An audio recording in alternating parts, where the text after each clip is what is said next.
When you drag them in, Melodyne adjusts files to the song tempo. So can other programs, as long as the loops in question were recorded to a click with no tempo fluctuations. But only with Melodyne can you detect the tempo in recordings of music played freely. Here, for instance, an unplugged session. Erase all thoughts and clear my mind.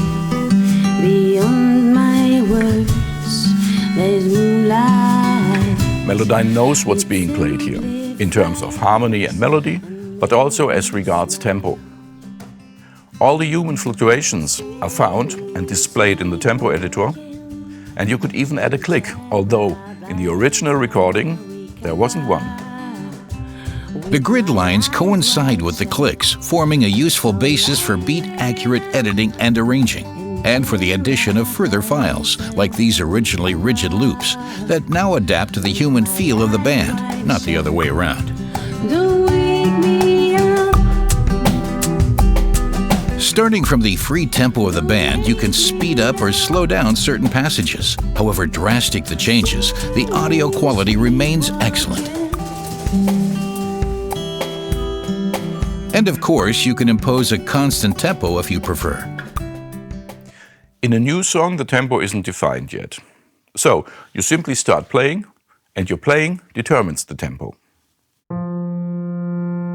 I'll just let the recording continue here. The tempo field is still empty, but that will soon change.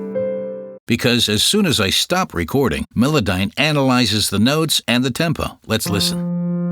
In the tempo field, you see movement, hardly surprising because it was recorded without a click. Make the tempo curve visible, zoom in if necessary, and click here to switch the metronome on.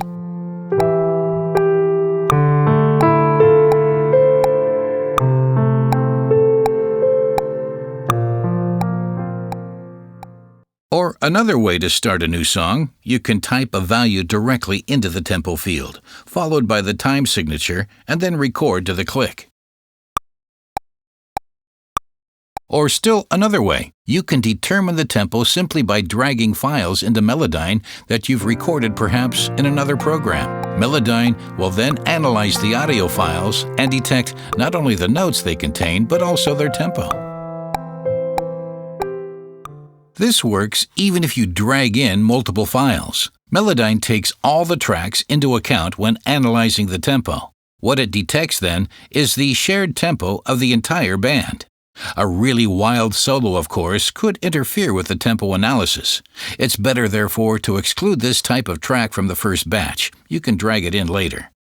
Once the tempo is defined, the auto-stretch button becomes important, because with it you decide whether an imported sample follows the song tempo or not. Here, two examples. A piano track recorded without a click containing a ritenuto or sudden slowing down. Now lay a drum loop beneath it, first switching auto-stretch on. Hear how the drums keep time with the piano? This is possible because Melodyne detects the tempo of every file dragged in and analyzes it for auto-stretching. Another example, you want to import stems from a session that were recorded to a click in a known tempo. In this case, you define the tempo by typing it in, and then drag the files into Melodyne with auto-stretch switched off. Auto-stretch also plays a role when moving or copying notes, because with auto-stretch activated, notes will adapt to the song tempo at their destination. You have total freedom then when it comes to tempo, whether your song is based on your own recordings or loops, and regardless of whether a metronome was used for the recording or not.